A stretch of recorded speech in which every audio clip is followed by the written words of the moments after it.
ভারত সম্প্রতি স্থলপথে বাংলাদেশ থেকে ৯ ধরনের পাট ও পাটজাত পণ্য আমদানিতে নিষেধাজ্ঞা আরোপ করেছে। এই সিদ্ধান্তে বাংলাদেশের পাট শিল্পে উল্লেখযোগ্য প্রভাব পড়বে বলে বিশেষজ্ঞরা মনে করছেন। গত অর্থবছরে এই পণ্যগুলো থেকে ভারতে বাংলাদেশের রপ্তানি আয় ছিল প্রায় $15 কোটি। নিষেধাজ্ঞায় সবচেয়ে বেশি ক্ষতিগ্রস্ত হবে ১১৭টি রপ্তানিকারক প্রতিষ্ঠান, যাদের মধ্যে পপুলার জুট এক্সচেঞ্জ ও জনতা জুট মিলসের মতো বড় কোম্পানিগুলো রয়েছে।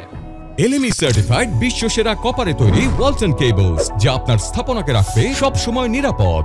যদিও সমুদ্রপথে রপ্তানি চালু রাখা হয়েছে, তবুও পরিবহন খরচ বৃদ্ধি পেয়ে বাংলাদেশি পণ্যের প্রতিযোগিতা সক্ষমতা হ্রাস পেতে পারে।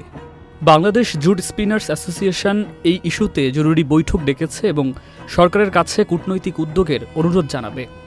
এই পরিস্থিতিতে বাংলাদেশকে দুটি দিকে মনোযোগ দিতে হবে। ভারতের সাথে আলোচনার মাধ্যমে নিষেধাজ্ঞা শিথিল করার চেষ্টা, নতুন বাজার অনুসন্ধান ও পণ্যের বৈচিত্র্যকরণ। দীর্ঘমেয়াদে এই সংকট বাংলাদেশের পাট শিল্পকে আধুনিকায়ন ও বাজার সম্প্রসারণের সুযোগ দিতে পারে। সরকারি বেসরকারি সমন্বিত উদ্যোগই পারে এই চ্যালেঞ্জকে সম্ভাবনায় রূপান্তর করতে। সুকান্ত সরকার, চ্যানেল আই।